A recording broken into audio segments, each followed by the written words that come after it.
আজকে যদি আমি 10 মাস 10 দিন পরে থাকতো তো মূল্য থাকতো। ছেলে সন্তানদেরকে কি দেখতে ইচ্ছে করে না? না বাবা না, কেন? না।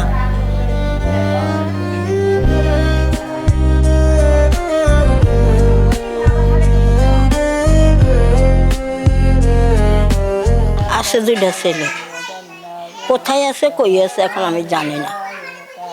এরা বিয়ে করে 2জন যেখানে গেছে আমি জানি। আমি অনেক কষ্ট করছি বাবা, তারপরে এখানে চলে গেছি মার কাছে। আমার দিকে একটু রাইন না বাবা।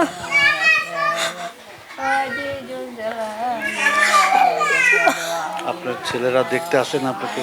না, এরা আসে নাই। কেন? জানি না বাবা আমি। জীবন অবাক না করলে কে করবে? 28% মিল্ক ফ্যাটের অবাক করার সাথে ফ্রেশ মিল্ক পাউডার। জীবন অবাক করুক প্রতিদিন। ছেলে সন্তানদেরকে কি দেখতে ইচ্ছে করে না? না বাবা না, কেন? না। আজকে যদি আমি 10 মাস 10 দিন পরে থাকতো তো মূল্য থাকতো, এখন তো না। আমি তো টোকায় টাকা আনিয়ে পাইছি, আমার মূল্য থাকবো কোথেকে?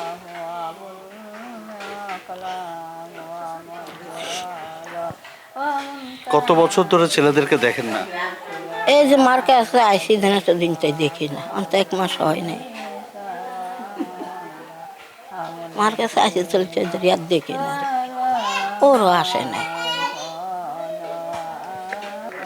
ওলা কথাতে অভিযোগ দিলে আর ওরা তোমাদেরকে অত্যাচার করতো আরো বেশি। তোমার মাও ডাকতো না? না ওই যে কইতো বাবা এটা শুনতো না? না, আমি কি তোমার কোরআনের দিকে আসিস না, জানিস না। আমি তো কাছে বার্তা চাই না কাহো, মা কাও করে দেখবো এখানে আমি তোর বাপের বিদিত থাকবো। তারপর কি করতো ছেলেরা?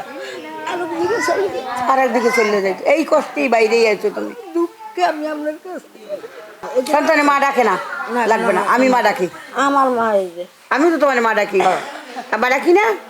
তাহলে আমাকে আর কি লাগবে? এই বাড়িটা আমাদের, আল্লাহ এই বাড়িটা দিচ্ছে আমাদের তোমাদের জন্য। আমার এই বাড়িটা তোমার বাড়িটা, আমার মা। আমরা ভালোভাবে এখানে থাকবো, তাই না মা? হ্যাঁ আমার মা।